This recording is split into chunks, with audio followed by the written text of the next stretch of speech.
So chapter 9, negotiating. Everybody has to negotiate at some point in their lives, whether you are a child or a parent, a buyer or a seller, a lawyer or a judge. It's just part of life. I think the key to negotiating well is that both parties feel that they have won, or at least not lost too much. Remember, and this is important, the one who wants it less wins. You have to be willing to walk away.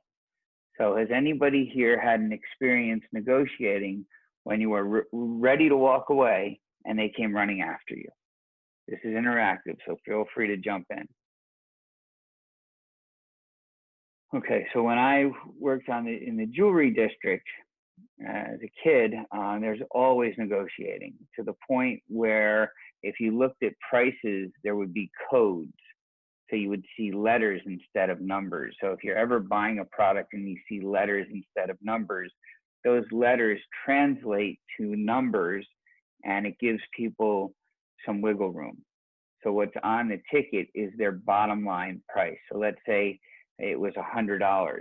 They may be selling it for $250, but they know they can go down to $100.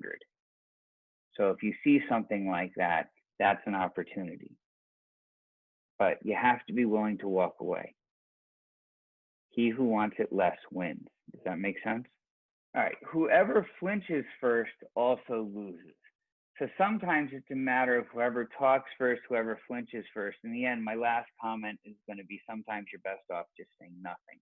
So have you ever been in an email exchange where you might be negotiating something and they're slow to respond?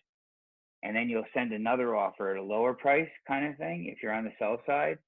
You ever been in a situation like that and where all they've done is not responded? For all we know, they're in a meeting or they're busy, whatever it might be, but you keep going down and down.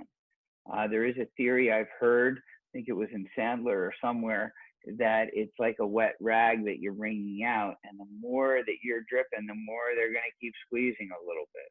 So at some point, just stop flinching, let them catch up, and let's find that middle ground, if that makes sense.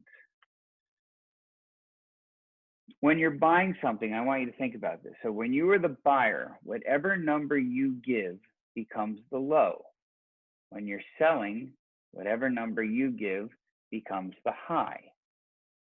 Yeah, just think about that. So no one's going to say, oh, that price is too low, I'm going to pay you more for that car. Or no, no one's going to say, that price is too high, I want to pay you twice of what you're asking, right? So whatever number that the sell side gives automatically becomes the high, right? They're going to work you down from there.